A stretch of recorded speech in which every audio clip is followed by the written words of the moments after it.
You're the architect of the Hong Kong dollar pegged to the US dollar. Correct. Could the Hong Kong dollar survive an attack by speculators if there were one? Yes, indeed. The basic law calls for the Hong Kong dollar to be the currency for Hong Kong for Correct. 50 years since the handover, Yes. till 2047. Yep. But it doesn't specify which currency it needs to be tied to. Could it ever be tied to the renminbi? It could not be tied to the renminbi so long as the renminbi is not convertible. The reason is that the system depends not just on the issue of banknotes in Hong Kong at a fixed price in US dollars, but it also depends very heavily on arbitrage between Hong Kong money markets and US dollar money markets. Now, it's that part of the mechanism which cannot work as long as the renminbi is not convertible. So the US Senate just passed a bill that would penalize countries for undervaluing their currencies, and it's aimed at China. Do you think the renminbi is undervalued?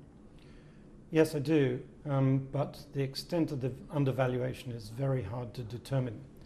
It's always very difficult to determine in a case where a country has capital controls, and China will have capital controls for a long period of time.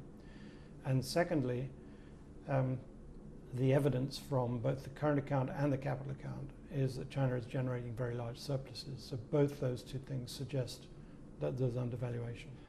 Europe is in a very serious position. It's much more likely that we will have a defection and a default rather than a strengthening of the system.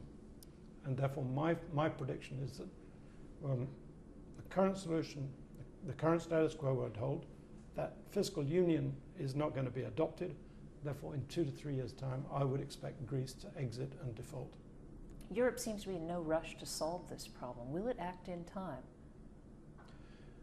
It certainly won't act in time for the markets. I mean, there are a lot of expectations being pinned on the G20 meeting in early November. There is not a snowball's chance in hell, in my view, of the European leadership bringing enough to the table by that deadline, which is November 3rd or 4th, to solve this problem.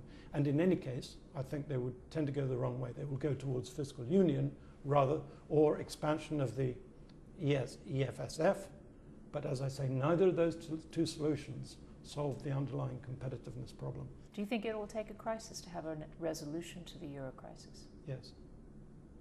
And the scale of the crisis could well be on parallel with the Lehman crisis. I mean, already we've started to see that kind of domino effect on some of the European banks.